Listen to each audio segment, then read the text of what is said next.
Assalamualaikum warahmatullahi wabarakatuh. Halo anak-anak kelas 7. Selamat datang, selamat bergabung di SMP Negeri 15 Surabaya. Ibu ucapkan untuk kalian semua. Tak kenal maka tak sayang ya anak-anak. Untuk itu izinkan Ibu memperkenalkan diri dulu. Nama Ibu adalah Yolita Puspitasari. Kalian bisa memanggil Ibu Yuan.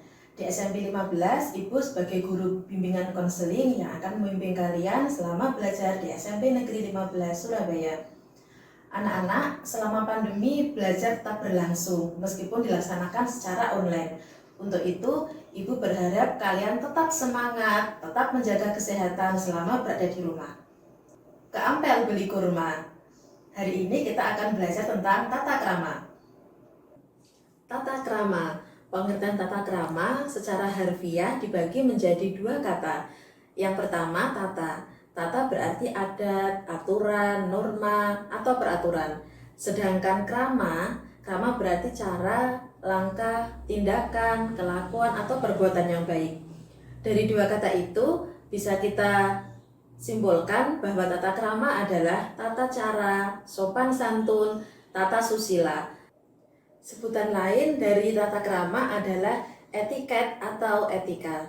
Keduanya berasal dari bahasa Yunani anak-anak, dari bahasa Yunani kuno, yaitu etikos dan etos berarti cara yang baik, kesusilaan atau tata krama.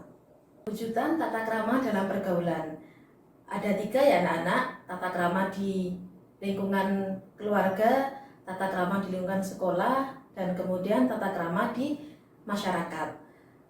Contoh perwujudan tata krama di lingkungan keluarga itu antara lain adalah menghormati orang tua dan kita melaksanakan apa yang orang tua kita perintahkan.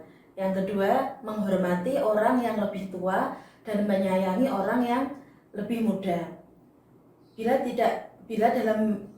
diajak berbicara, kita harus memperhatikan. Kemudian minta izin pada orang tua sebelum berangkat ke sekolah. Lalu mengucapkan salam bila masuk atau keluar rumah. Kemudian yang kedua, tata krama di lingkungan sekolah.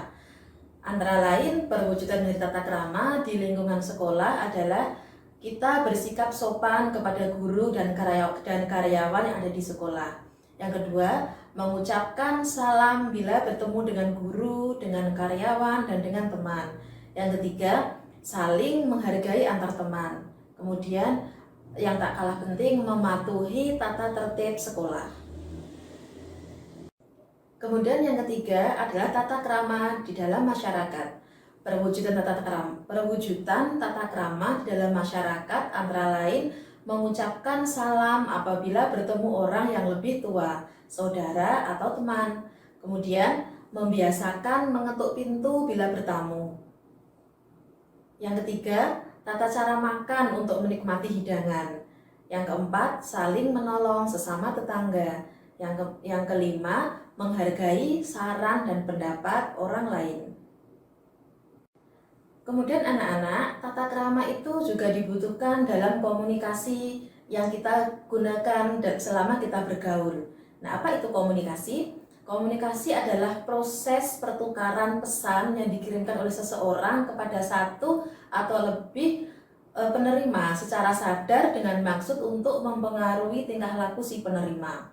Pesan yang dikirim bisa berbentuk bahasa verbal atau kata-kata dan dalam bentuk nonverbal seperti ekspresi wajah, gerakan tubuh, penggunaan jarak mendekat atau menjauh, sentuhan, pakaian, dan segala sesuatu yang dianggap memiliki makna. Nah, kunci pokok dalam berkomunikasi ada 4. Yang pertama adalah perlakukan orang lain seperti kita ingin diperlakukan. Kemudian perlu membuka diri agar kita tidak menjadi pribadi yang tertutup. Yang ketiga, menyadari adanya perbedaan setiap individu. Kemudian memupuk rasa percaya dan rela berkorban. Adapun bentuk komunikasi antara lain adalah berbicara, telepon, internet, kartu ucapan, karangan bunga, dan kemudian surat. Kemudian yang perlu kalian ketahui lagi adalah tentang kemudian jenis-jenis tata krama. Nah, ini yang perlu kalian ketahui, nak, bahwa dalam pergaulan, dalam berbicara itu kita memerlukan tata krama. Biar nanti kalian dalam bergaul itu tidak dinilai tanda kutip, artinya tidak dinilai ini anak ini kurang sopan, kurang beretika, atau bahkan dijauhi sama teman-teman karena kalian suka berbicara ceplas-ceplos. Nah, ini ternyata dalam berbicara pun ada tata kramanya biar tidak menimbulkan miskonsepsi seperti itu. Contoh misalnya dalam berbicara itu kalian sebelum berbicara itu kan harus tahu dengan siapa kalian akan berbicara. Tentunya dengan guru, dengan teman dekat, dengan teman yang baru kalian kenal, itu beda tata krama yang kalian terapkan. Kemudian menggunakan kalimat yang tepat. Contoh misalnya, di sini kita tinggal di kota Surabaya. Nah, mungkin di kota Surabaya ini sapaan kon itu adalah hal yang wajar untuk dua orang teman yang sudah saling mengenal. Tapi jika nanti suatu saat nanti kalian berpindah ke Jawa Tengah, itu mungkin kurang pas karena bahasa di sana ini adatnya berbeda dengan Surabaya.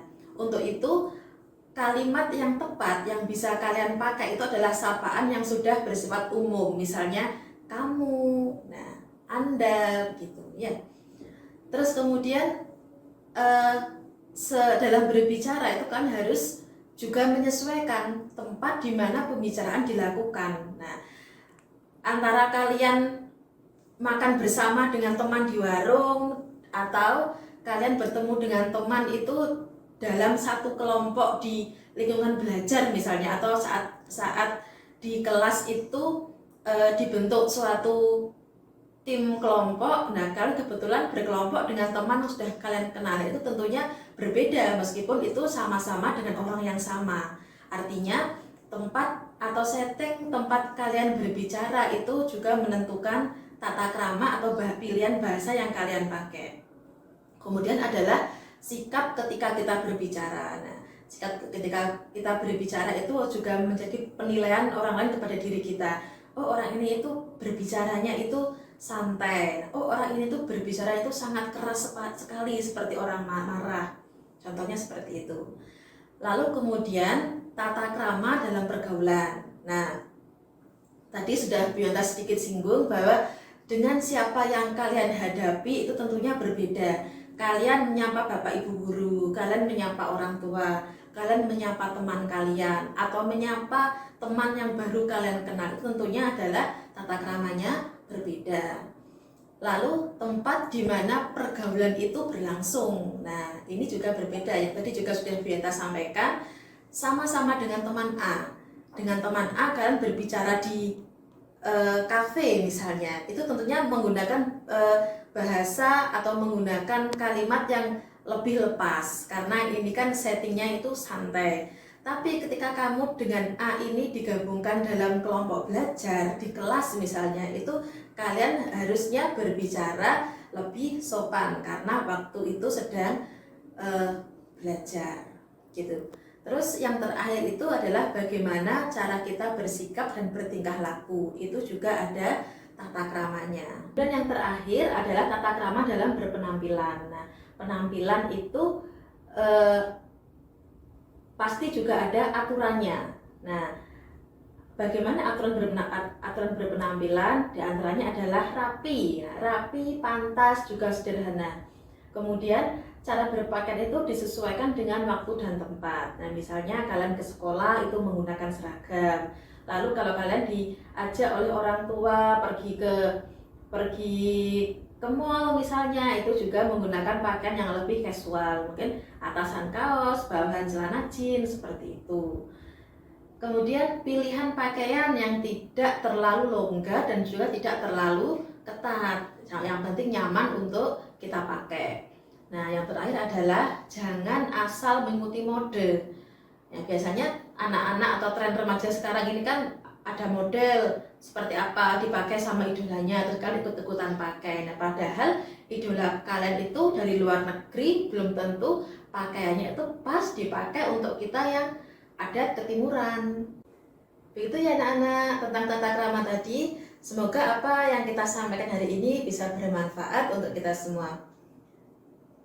Selanjutnya, Bu Yanta tidak lupa mengingatkan saat ini kita sedang berada dalam masa PPKM darurat. Tetap patuhi protokol nak, tetap stay at home.